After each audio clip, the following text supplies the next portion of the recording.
안녕하세요 여러분, 은하선입니다. 플러스 x제곱 플러스 4x 더하기 5.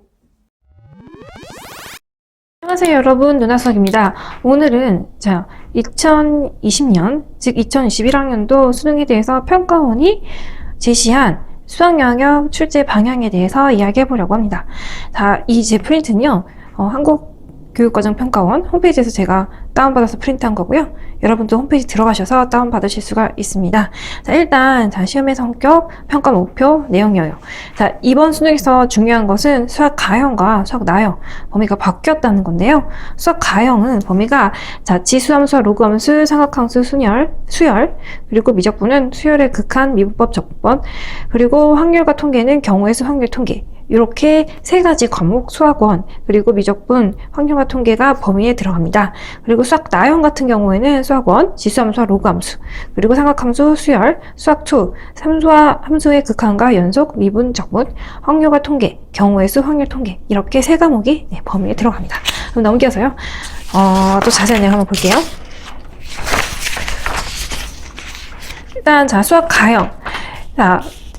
이후에 나오는 문제는요, 평가원에서 이러한 문제가 나올 것이라고 예시문항들을 보여주었습니다. 저는 이 예시문항 어떻게 푸는지 방법 여러분께 알려드릴게요. 수학 가형을 보면은 첫 번째로 나온 문제는 뭐냐면 지수함수와 로그함수를 활용하여 문제를 해결할 수 있다입니다. 예시문항 한번 보세요. 이 문제는 어떤 문제죠? 이 문제는 지수함수, 로그함수 이용해서 풀 수 있는 문제입니다. 2차 함수 y는 fx의 그래프와 직선 y는 x-1 그림과 같을 때 부등식 로그의 덧셈으로 이루어졌고 부등식으로 된 문제죠. 이 문제를 만족시키는 모든 자연수 x의 값의 합을 구하시오. 그리고 f0 그리고 f7이 0이죠. 함수값이. 그리고 f4의 함수값이 여기 보이지 않지만 3이라고 주어졌습니다. 일단 이 문제를 제가 한번 어떻게 푸는지 보여드릴게요. 보면은 f 로그 3의 fx인데 요 3분의 1은 3의 마이너스 1승이잖아요. 그럼 이렇게 바꿀 수 있겠죠? 3의 x-1. 그쵸? 넘길 수 있죠? 로그 3의 fx 로그 3의 x-1 이렇게 넘겼습니다. 근데 fx 함수는 어떻게? fx 함수가 여기서 보면은 x-1보다 작거나 같죠? 그쵸? 그리고 fx는 진수니까 진수 조건 0보다 크고, 그리고 x-1 얘도 당연히 0보다 크죠. 로그에서 진수 조건 한번 확인하시고요. 이 조건을 만족시키는 자연수 x를 한번 볼게요.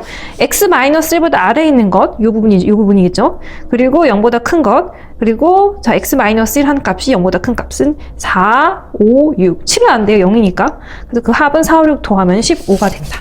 넘겨서 평가원은 이 문제에 어떤 점을 강조했는지 한번 볼게요. 로그 함수를 활용해서 주어진 부등식으로부터 2차 부등식을 찾고 주어진 그림으로부터 2차 부등식을 만족시키는 모든 자연수를 구할 수 있어야 한다.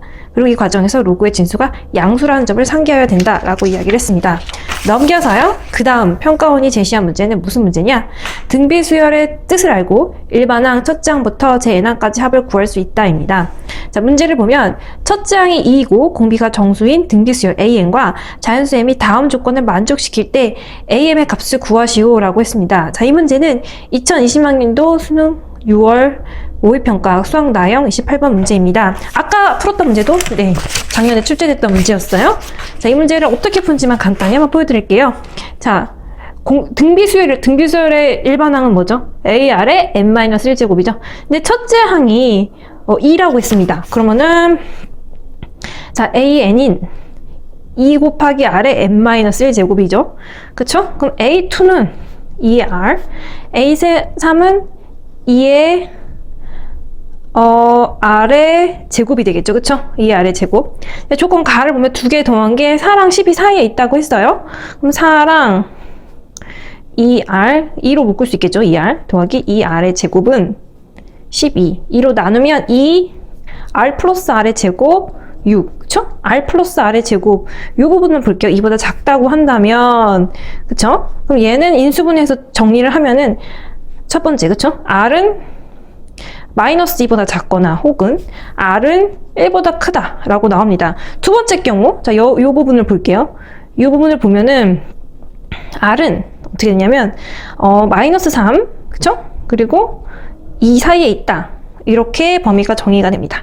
기억니은 두 개의 조건을 합치면은 마이너스 3, R, 2, 마이너스 2 혹은 1, R, 2. 그쵸? 그러면은, 자, 얘 조건 1이라고 안 할게요. 그냥 쭉 풀었으니까. 요 사이에 있는 값, 요 사이에 있는 값은 뭐예요? R은 마이너스 3 이거나 혹은 R은 2죠. 그쵸? R이 정수라고 했으니까. 만약에 첫 번째로 R이 2인 경우는 자, 조건 나에서 자, 1서부터 M까지 AK 하는 값이 122라고 했습니다. 그러면 시그마 자, K가 1서부터 M까지 AK 한 값은 시그마 자, K가 1서부터 M까지 보이시죠? 네. 2 곱하기 2의 K-1제곱. 그쵸? 자, 여기 등비수를 합부하는 공식 생각나나요? R-1분의 A, R의 N분의 마이너스 1 공식이요. 없어지죠. 남는 건 얘만 남죠. 그러면은 자, 2 곱하기 2의 M-1이 120인데 약분은 62가 나오죠. 62. 넘어가니까. 그쵸? 124니까. 근데 62라는 것은 이의 n제곱을 할 수가 없는 거죠. 두 번째로 자, R이 마이너스 3일 때 계산을 하면은 충족이 됩니다. 공식이 어떻게 되냐면 자, 위에는 공식 똑같이 쓰고요. 2분의 1 마이너스 3의 m제곱 써서 요 값이 120이다 라고 계산을 하면은 m이 5가 나오고요. 그쵸? R이 마이너스 3이 나옵니다. 그래서 am은 2 곱하기 마이너스 3의 4제곱 그래서 162 이렇게 정리가 됩니다. 넘겨서 이 문제가 정말 어떤 것을 원했는지 한번 확인을 해볼게요. 이 문항은 자, 정수라는 조건과 주어진 조건 가의 부등식을 모두 만족시키는 공비 중에서 주어진 조건 나를 만족시키는 것을 선택하여서 해당 수열의 n번째 항의 값을 계산할 수 있어야 한다. 2차 부등식의 등비수열의 첫째 항부터 제n항까지 합에 대한 지식이 필요하다 라고 나왔습니다. 자, 그 다음 등비급수를 활용하여 여러 가지 문제를 해결할 수 있다. 이 문제를 보겠습니다. 자, 그림처럼 한 변의 길이가 5인 정사각형 ABCD의 중심이 A이고 중심각이 90도인 부채꼴 ABD를 그렸습니다. 이렇게 그렸죠. 그리고 AD를 3대2 제가 써놨어요. 3대2로 내분하는 점을 A1 지나고 AB의 평행한 직선이 호 BD와 만나는 점을 B1이라고 놓았습니다. A1과 B1을 한 변으로 하고 DC와 만나는 정사각형을 이렇게 그렸어요. A1, B1, C1, D1. 그리고 중심이 D1이고 그리고 크기가 90도인 부채꼴을 또 그렸어요. D1, A1, C1, D1, A1, C1 이렇게 그렸죠. 그리고 DC가 호 A1, C1, B1, C1과 만나는 점을 E1, F1이라고 놓았습니다. DA1, DE1가 호 A1, E1과 만나는 부분과 두 선분 E1, F1, F1, C1과 호 E1, C1을 둘러싸인 여기 보이시죠? 이 도형을 색칠해서 둘러싸인 그림을 R1이라고 했습니다. 저 색칠한 부분 넓이가 R1이라는 거예요.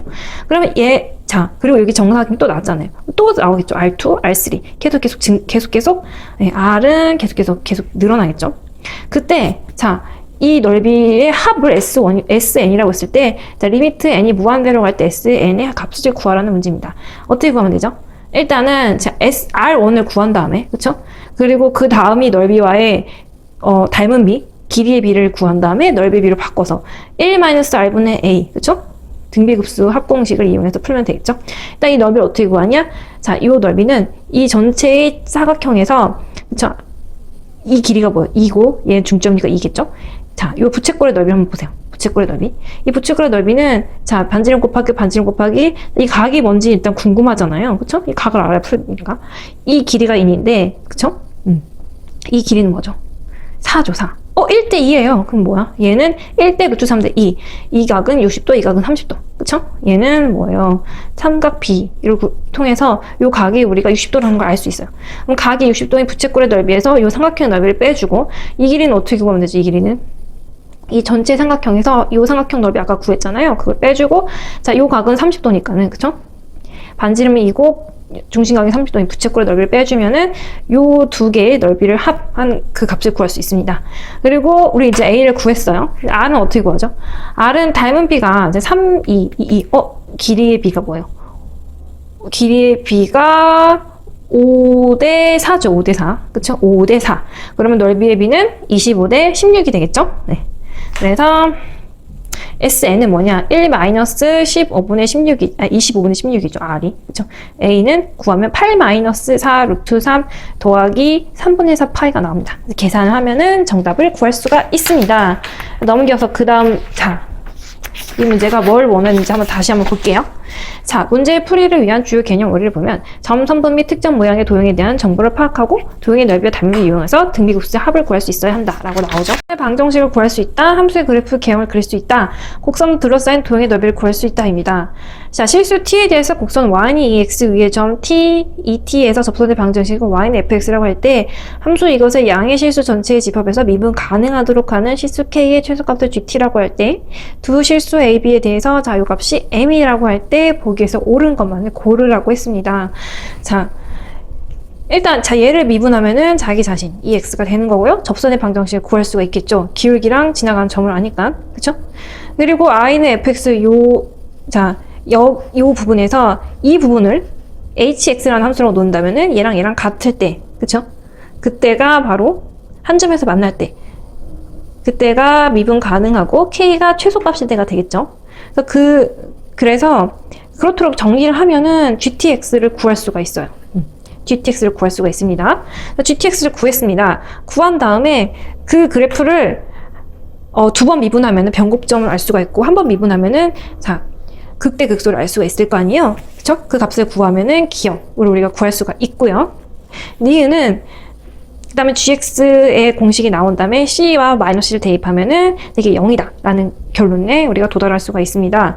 디귿을 보면은 자, 알파일 때 벨타일 때 일단 니은까지 나가면은 자, 요게 정리가 돼요. 알파랑 베타가 정리가 되거든요. 근데 그 값이 2의 -2에 자, 뭐가 나오냐면은 2의 -2에 2가 나와요. 얘랑 비교하면 누가 더 크죠? 누가 더 작죠? 얘가 더 작죠? 요 값이 나오니까 당연히 얘보다 작겠죠? 그래서 기억, 니은, 디귿이 모두 맞다가 정답입니다. 정말 이 문제를 풀 때 그게 필요한지 볼게요. 접선의 방정식, 함수의 그래프의 개형, 곡선을 둘러싸인 도형의 넓이 이용해서 보기에 제시된 명제의 첨거시를 판별할 수 있어야 한다. 이때 어떤 함수가 양의 실수 전체의 집합에서 미분 가능하기 위한 조건에 대한 지식이 필요하다라고 나오네요. 넘겨서 이제 중복조합이 나옵니다. 중복조합. 자, 중복조합을 이해하고 그 조합의 수를 구할 수 있다. 연필 7자루와 볼펜 4자루를 다음 조건에 만족시키도록 여학생 3명과 남학생 2명에게 남김없이 나누어주는 경우의 수를 구하시오. 단 연필끼리는 서로 구별하지 않고 볼펜도 서로 구별하지 않는다라고 했습니다. 이 문제는 2020학년도 수능 9월 모의평가 수학 가형 28번, 나영은 29번에 출제된 문제네요. 자, 가를 보겠습니다. 여학생이 각각 받는 연필의 개수 서로 같고 남학생이 각각 받는 볼펜의 개수 서로 같다. 여학생은 연필 한 자루 이상 받고 볼펜을 받지 못하는 여학생이 있을 수 있다. 남학생은 볼펜을 한 자루 이상 받고 연필을 받지 못하는 학생이 있을 수 있다라고 나왔습니다. 자, 이 예문은 어떻게 풀면 좋을까? 첫 번째는 여학생이 연필 한 자루씩 받고 남학생이 볼펜 각각 한 자루씩 받는 경우가 나오겠죠. 연필 남는 건 4자루잖아요. 4자루에서 남학생이 2명이 각각 모르죠. 얼마큼 받을지. 하지만 합은 4예요. 4. 그쵸? 그래서 2H4는 5죠. 계산하면은. 그리고 볼펜은 몇 자루가 남았죠? 2자루가 남았을 거네요. 그 2자루를 어떻게 나눠갔죠? 2자루를 여학생 3명이 나눠가줘야 된다는 거예요. 그러면은 자, 2자루를 여학생 3명이 갖는다. 3H2. 요 값은 4C이니까 6이 되겠죠? 2개 곱하면 30까지 경우가 나오고요. 자, 두 번째 경우는 뭐냐? 여학생이 연필을 2자루씩 갖고 남학생이 볼펜을 한 자루씩 가졌어요. 연필 남는 거 몇 자루죠? 한 자루인가요? 한 자루 남학생 2명이 알아서 나눠가는 경우는 2H1, 2C1이니까 2가 되는 거고, 자, 볼펜은 남은 게 2자루잖아요. 2자루를 여학생 3명이 각각 나누어 갖는 경우는 3H2니까는 얘는 4C이니까 뭐죠? 6가지죠. 2개 곱하, 얘는 30가지, 얘는 12가지가 나오네요. 그리고 세 번째는 어떤 경우냐 하면, 여학생이 각각 한 자루씩, 여학생이 연필 한 자루씩 갖고요. 남학생이 볼펜을 2자루씩 갖는 경우. 연필 남는 건 4자루잖아요. 4자루 남학생 2명이 갖는 경우는 2H4니까는 얘는 5C4니까 5가 되고, 자, 그러면은 이제 남은 연필이 이제 4자루인데 남학생 2명이 각각 나눠가는 경우는 2H4. 5가 되네요. 곱하면은 얘는 곱하는 게 아니죠.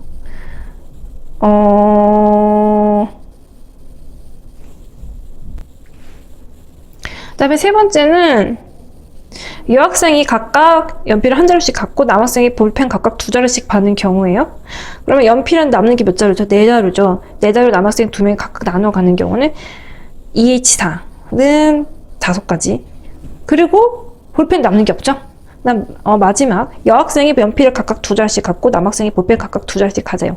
남은 연필이 한 자루잖아요. 두 명이 각각 그쵸? 한 자루를 어떻게 나눠 가져야겠죠? 이는 2가지. 그래서 다 더하면은 모두 49가지가 나옵니다. 정말 그렇게 풀었나 한번 볼게요.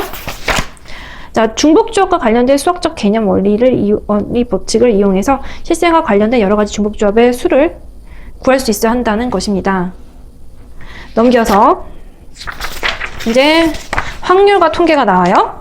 자, 모집단의 표본의 뜻을 알고 표본 평균의 모평균의 관계를 이해한다. 이산 확률 변수의 기대값 평균과 표준 편차를 구할 수 있다가 나옵니다. 자, 이게 마지막인가요? 네. 숫자 1에 적힌 이 문제는 어떤 문제냐? 2020학년도 수능 수학 가형은 14번, 나형은 16번에 출제됐던 문제입니다.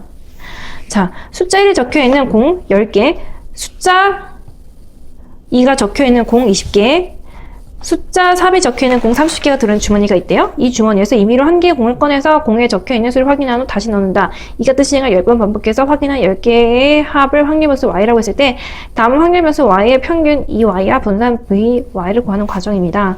자, 주머니에 60개의 공을 모집단을 하고 모집단에서 임의로 한 개의 공을 꺼낼 때 이 공에 적혀있는 수를 확률변수 x라고 하면은 x를 확률분포, 모집단의 확률분포는 다음과 같습니다. 6분의 1, 3분의 2분의 1. 자, m 5평균 n과 모분산 자, 지금의 제곱은 자, m은 3분의 7 이렇게 나오죠.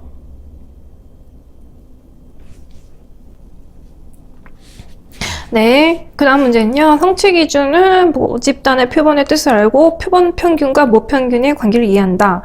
이산 확률 변수의 기대값 평균과 표준 편차를 구할 수 있다입니다. 자, 숫자 1에 적혀있는 공 10개, 2는 20개, 3은 30개가 있대요. 근데 임의로 한 개의 공을 꺼내서 공에 적혀있는 수를 확인한 후 다시 넣는다. 이 같은 시행을 10번 반복해서 확인한 10개의 수의 합을 확률 변수 y라고 했을 때 y의 평균 2y와 분산 vy를 구하는 과정입니다. 자, P가 이렇게 나왔고요. 모평균과 모분산을 볼게요. 자, 3분의 7, 그쵸? 이 값은 우리가 어떻게 구했었죠? 이 값은 vx는 1 곱하기 6분의 1, 그쵸? 더하기 2의 제곱이죠. 2의 제곱 곱하기 3분의 1 더하기 그 다음에 3의 제곱 곱하기 2분의 1 한 다음에 자, 얘의 제곱한 값 9분의 49 빼서 계산하면은 9분의 5가 오나요? 가는 9분의 5. 즉 P가 9분의 5가 되겠죠? 그 다음에 자, 크기가 10인 표본을 이미 추출해서 구한 표본 평균을 자, x바라고 했습니다. 3분의 7이라고 했어요. 그 다음에 얘는 어떻게 구하죠? 10분의 v죠. 그쵸? 10분의 vx는 아까 9분의 5라고 했잖아요. 9분의 5 곱하기 10분의 1이니까 18분의 1. 이게 바로 q의 값이 되겠죠? 그 다음 자, y는 자, x라고 했을 때 y는 이렇게 되고요. 이제 달을 구해야겠죠. 달을. 이제 10개 x라고 구했어요. 10개 x. 그쵸? 10개 x. 그러면은 vy는 v10x 바가 되고 얘는 뿅 100이 되죠. 100 vx. 100분의 곱하기 18분의 1은 9분의 50. 즉 아래 값은 9분의 50입니다. 3개 다 곱하면 돼요. 정말로 우리가 풀었던 과정이 잘 옳게 했는지 뒤에를 볼게요. 표본 평균과 모평균의 관계를 등을 이용해서 이산 확률 변수의 평균과 분산을 구하는 문제 해결 과정에서 빈 곳의 의미를 이해하고 알맞은 수를 구할 수 있어야 한다라고 나오네요. 이번에는 공통적으로 가형, 나형에 해당되는 수능 EBS 연계 방식 및 유형을 볼게요. 자, 여기 예시 문항을 보면요. 개념 원리 활용 유형이 있습니다. 2020학년도 수능 수학 가형 5번을 볼게요. 곡선 x제곱 마이너스 3x 플러스 y제곱은 x 위에 점 1,0에서 접선의 기울기는을 묻는 문항이고요. 2020학년도 수능 완성 수학 가형 168쪽 24번을 보면은 자, 비슷하게 생겼죠? 그쵸? 이 문제를 보면은 수능 문제는 수능 완성에서 바탕으로 개발한 문항이라고 합니다. 음함수를 미분해서 주어진 곡선 위에 점에서 접선의 기울을 구할 수 있어야 하고요. 자, 수능 수학 가형 5번은 이런 개념과 원리 사이의 관련성을 파악해서 접선의 기울기를 구할 수 있는지 평가하고 있습니다. 또 넘겨서 볼게요. 자, 이 문제는 뭐냐? 수능 수학 나형 9번 문제고요. 이 문제는 수능 특강 확통 유제 1번이네요. 자, 2020학년도 수능수학 나형 9번은 연계교재 수능 특강에서 이 문제를 바탕으로 개발한 문항입니다. 조건부 확률을 이해하고 이를 구할 수 있어야 되는데요. 수능수학은 개념과 원리 사이의 관련성을 실생활에 파악할 수 있는지를 평가하고 있습니다. 정말 개념을 묻는 형태가 유사하죠. 그래서 이번에는 자료 활용 유형을 볼게요. 자, 이 문제는 2020학년도 수능 6월 수학 가형 문제입니다. 비어있는 상자가 3개가 있는데 장난감 12개를 넣어서 자, 남은 것씩 나눠 넣는데요. 서로 다르게 되도록 나눈 경우는? 라고 물었고요. 자, 수능 연계를, EBS 연계를 보면 8명 학생 3조로 나눌 때 인원수가 모두 다르도록 조를 나눈 방법을 묻는 문항입니다. 자, 수능 특강에서 나온 문제죠. 둘 다 3조의 인원이 모두 다르게 조를 나누는 경우를 구분하고 각 경우의 분할의 수를 구하는 문제입니다. 그렇죠? 이런 유사한 상황을 제시해서 경우의 수를 구하도록 하고 있습니다. 그 다음, 자, 이 문제는 수능 모의평가 6월 수학 나형 7번 문제예요. 그리고 수능 연계 교재는 어떻게 나왔나 볼게요. 자, 이 문제는 수능 특강에 나왔던 문제네요. 자, 6월 모의평가 수학 나형 이 문제와 그리고 수능 특강 문제는 수능 특강의 문제를 바탕으로 개발한 문항이라고 합니다. 연속과 불연속의 개념에 대한 이해를 바탕으로 주어진 조건을 만족시키는 상수를 구할 수 있는 게 바로 수능 특강의 문제였고요. 6월 모의평가 문제는 연계교재에 수록된 그래프를 활용해서 불연속인 점에서 좌극한과 우극한을 구할 수 있는지를 평가하고 있는 문제입니다. 넘어가서 이번에는 문항 변형 유형을 볼게요. 자, 이 문제는 뭐냐? 2020학년도 수능 9월 모의평가 수학 가형 26번 문제입니다. 함수 fx는 3sin kx 플러스 4x의 세제곱 그래프가 오직 하나의 변곡점을 가지도록 하는 실수 k의 최대값을 구하시오 라고 했습니다. 넘기면 자, 이 문제는 수능 특강에 나왔던 문제네요. fx는 2x제곱 플러스 a sin x에 대해서 곡선 y는 fx가 변곡점을 갖지 않도록 하는 정수 a의 개수를 구하라고 했습니다. 자, 함수 그래프의 변곡점과 이계도 함수 관계를 이용하여 주어진 곡선의 변곡점을 갖지 않는 정수인 미지수의 개수를 구할 수 있어야 합니다. 자, 수능 모의평가 가형 문항은 어떤 함수에 대해서 변곡점을 갖지 않는다는 조건을 오직 하나의 변곡점을 갖는다라는 조건으로 변형하여 발문하였으며 이를 통해 이계도 함수 및 방정식과 부동식을 활용한 문제를 해결할 수 있는지를 평가하도록 하였습니다. 그 다음, 자, 이 문제는요. 2020학년도 수능 9월 수학 나형이죠. 다음에 EBS 수능 완성에서 나오는 문제랑 유사하죠. 수능 완성 나형 문항은 로그의 여러 가지 성질을 이용하여 식의 값을 구하는 문항이다. 9월 문항은 이 식을 변형시켰으며 이를 통해 로그의 뜻을 알고 그 성질을 이해할 수 있는지를 평가할 수 있도록 하였습니다. 라고 나왔죠. 네. 이렇게 해서 제가 EBS 연계 문항까지 다 정리를 해보았습니다.